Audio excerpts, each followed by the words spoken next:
ഒരു ചായക്കഥ പറയാം. നമ്മൾക്ക് ഏറ്റവും ഇഷ്ടമുള്ള ഒരു ഐറ്റമാണ് ചായ. ഒരാളോട് ചായ വേണമെന്ന് പലതരത്തിൽ നമുക്ക് ചോദിക്കാം. വളരെ ഫോർമലായിട്ട് നമുക്ക് എങ്ങനെയൊക്കെ ചോദിക്കാം. Would you like some tea? Would you like some tea? Could I get you some tea? Could I get you some tea? ഇവിടെ നിങ്ങൾ ശ്രദ്ധിച്ചോ, ഞാൻ സം ടീ എന്നാണ് ഉപയോഗിച്ചത്.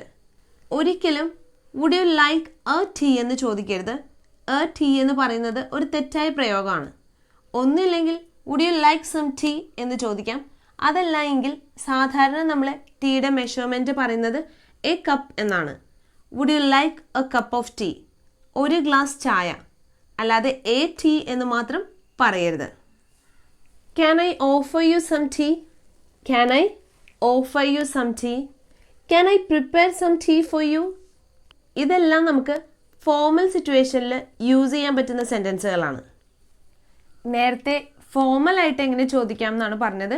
ഇപ്പോൾ ഇൻഫോർമലായിട്ട് ചായ വേണമെന്ന് എങ്ങനെയൊക്കെ ചോദിക്കാം. ഇൻഫോർമൽ എന്ന് പറയുമ്പോൾ നമ്മളിപ്പോൾ നമ്മളുടെ ഫ്രണ്ട്സിൻ്റെ അടുത്തോ റിലേറ്റീവ്സിൻ്റെ അടുത്തോ അങ്ങനെ നമ്മളുടെ ക്ലോസ് ആയിട്ടുള്ള ആളുകളോട് ചോദിക്കുമ്പോൾ നമ്മൾ വലിയ രീതിയിൽ ഫോർമാലിറ്റി ഒന്നും കീപ്പ് ചെയ്യില്ല.